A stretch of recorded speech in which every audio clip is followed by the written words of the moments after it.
A migrant worker from Bihar identified as Raju Shah was shot dead by terrorists in the Anantnag district of Jammu and Kashmir. The whole area has been cordoned off and a search operation has been launched to track the attackers. According to police, the migrant worker was shot around 9 p.m. on Wednesday. He was rushed to a hospital where he succumbed to his injuries. The latest killing comes at a time when campaigning for the Lok Sabha elections are underway. The attack comes barely a few days after a non-local guide was attacked in Kashmir Shopian district on April 8th. However, he survived the attack. 2 workers from Punjab had also been shot dead in Srinagar in Feb. BJP condemned the attack and said the attackers would be brought to justice very soon. ये बहुत दुर्भाग्यपूर्ण है। प्रशासन वहाँ कार्रवाई कर रहा है, आपने पहले भी देखा था। बाकी जम्मू कश्मीर प्रशासन उसकी पूरी चिंता करेगा मुआवजे के मामले में। बिहार सरकार भी करे, अच्छी बात होगी। और ऐसे आतंकवादियों की उम्र कितनी होती है? 2 दिन, 3 दिन, आप देखेंगे, हिसाब हो जाएगा उनका। So the question is, why are workers being targeted in Kashmir? The contribution of people outside the valley in its development we cannot be set aside. Brijesh, we have a new Kashmir paradigm, and Major General Ashwini Swach is also joining us. But there is a thread which is there.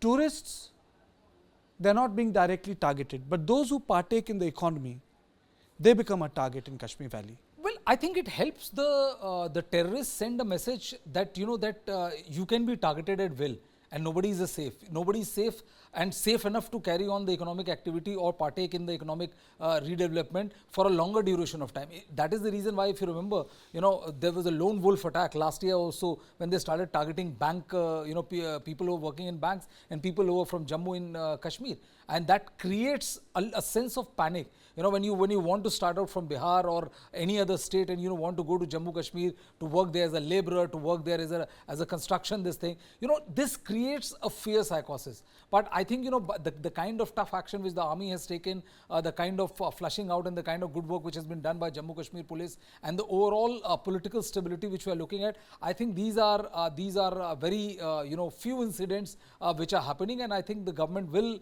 take note of it and strong action has to be taken to make sure that even these kind of incidents are not repeated. General Sivaj, your opening comments.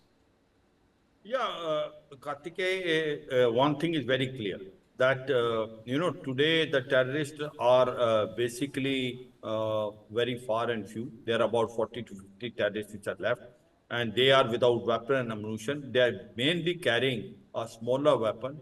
Leadership of Lashkar-e-Toba, Jaise Mohammed and Hizbul Mujahideen is completely wiped out. But what they are doing is target killing. They are picking up a soft target and they are hitting. It is like kill one and terrorize many. So this is basically an action adopted by the ISI, which they are telling to their overground worker and sleeper cell. And these are being given with a small weapon, not a AK-47 where he can be identified. He mixed with the society, he comes and target innocent target, and thereafter he merged with the society. Why they are targeting workers and all, very correctly brought out that one issue is that they are not strong enough to hit on a military target or on a hard target. They are picking up a soft target. They are not picking up the tourists because it will affect directly the economy of the people. So very cleverly, they are picking up those workers which actually do, contribute to the economy, but they are not making immediate impact.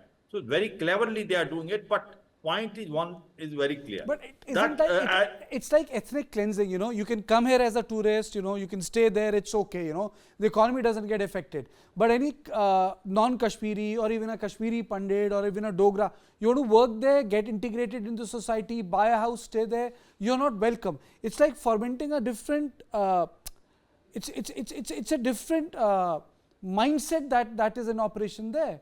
Which is, absolutely, you can't partake anything from the economy, you can come here and go. Absolutely. See, the point today is that the ISI is feeling the heat. They are feeling it that the battle of Kashmir is lost. And the normalcy has prevailing there. There is economy boom in Kashmir Valley. Tourism is a record time. There is a grassroots level democracy has taken place in Panchayat and District Development Council. The parliament elections are going to take. How do they make sure that to the world at large, that still there is peace not prevailing in Kashmir Valley. So they will try to pick up a soft target because they are not able to now have a courage and guts to, encounter or have a direct contact with the security forces. So they are picking a soft target. It makes an impact, but and why they are doing it? Because there is election which is taking place, and what impact it will have? Kill one and terrorize many. But my point is that is not for too long that they will be not able to be hunted. It is a matter of about a week time. You will find these 2, 3 terrorists which were there. They will be targeted and they will be eliminated. But what is the system they are following? We have to understand. Is the society is loving peace? Of course, society is loving peace. But why the overground worker and sleeper cell is still there? The present government, what they did is that they not only trying to neutralize the terrorists, but they were also going after those OGWs and sleeper cell which were operating and which were lying dormant. All those who were working in a government job and they were found to have some link with militant, their job were also taken out. So overall, the cleansing effect has to take place. You have to now make sure that whatever is being a residual terrorist, you have to eliminate them. Another point which still is bugging to the government is the radicalization in South Kashmir has reduced tremendously. But you can't rule out that it is not taking place at all. That is the point where we have to hit it. How do we reduce this radicalization to almost zero? That is the challenge to the present government and the new government which will come after the assembly election. So the question today is that we have to be careful. The target killing can take place. It is very easy to do target killing. Not only in J&K, it can be done any part of the country. It is very easy. But certainly, as on today, the situation by and large in Jammu and Kashmir is very, very peaceful. There is a proper business activity taking place. Tourism is now flourishing like anything. It is just question of picking up a soft target and trying to eliminate it so that you create a fear psychosis. The terrorists will not succeed, but then you have to be at it, Kartikeya. Terrorists will not succeed. There is an administration there, Brijesh. The new counter terror net has been working very effectively, but what has not been able to counter these, I would say, trends is lone killings. That's where we have not been able to work it out. See, big attacks, we have like finished them. See, Kartikeya, you have to also understand that when you are, living with a hostile neighbor whose existence is to create trouble in the Jammu and Kashmir state, you can only solve things up to a level and not beyond that. There is no 100-0, there is no crime-free society. It lives only in utopia.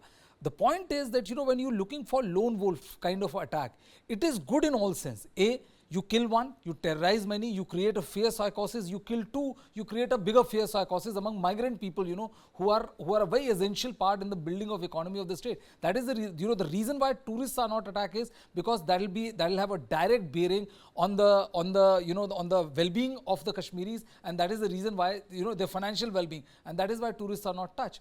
These people help creating a counter narrative, a narrative that that all is not well in Kashmir as been projected by the government, and it is very, very difficult for the government to completely neutralize it. You can go after bigger organizations, but to hunt every single one of them requires a much longer operation, a much longer collaboration between INT and these kind of operations. And it's also because of the fact that you can carry out these operations with small arms. You don't need AK-47s. Absolutely. That's the main thing. General Sivaj, you don't need big guns, big people, big organizations. Country-made weapon, you can do this killing. One lone killing at one remote village can actually send the message rather than attacking the garrisons. Very correct. See, Kartika, another situation is, the modus operandi is very different. Earlier, there were terrorists which were of these 3 militant groups, Lashkar-e-Toba, Jaish-e-Mohammed, Hizbul Mujahideen, and they were equipped with AK-47. As on today, there are hardly 30 to 40 terrorists left, and their weapon ammunition is not there. The morale is down. But what it is there is these smaller, OGW and sleeper cell. They can be charged now by giving a smaller weapon like a pistol, and there are no criminal cases against them. There is no past history, so you are not tracking them, and they are part of the society, and they are the one which are then given instruction to target a particular person. And therefore, this become very difficult. But certainly, you have to check it. Now, how this work? This work because still there are OGW and sleeper cell within society. The government is trying to go after them, try to find out who are these people, and trying to neutralize and take action. As much as they're taking against terrorists, the government has succeeded to a certain extent, but you have to, go after this lone wolf sort of operation. But remember one thing very correctly brought out. See, the point is that Pakistan is losing this game of Jammu and Kashmir. And Pakistan knows that if the parliament election also take very peacefully and thereafter assembly election, then the game as far as J&K is over.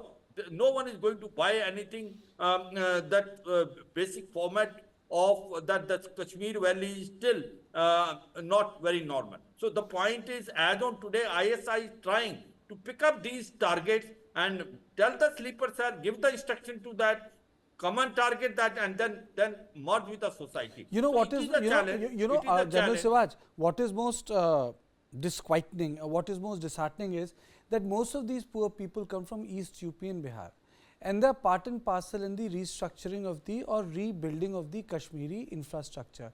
Kashmir is one place where people used to say that everyone has a house. Now for the first time, because of want of space, you have multi-story buildings that have come up. Who is building them? Absolutely. Who are the workers? These are poor people from East UP and Bihar who are actually doing that job of infrastructure.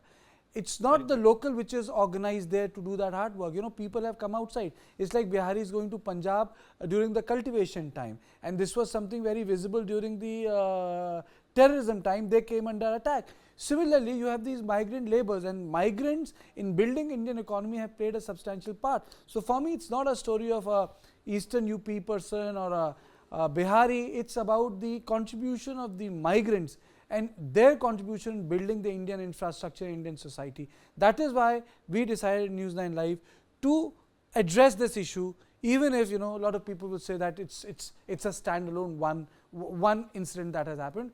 One life is one life. You don't quantify life. General Siraj, thank you so much for joining me.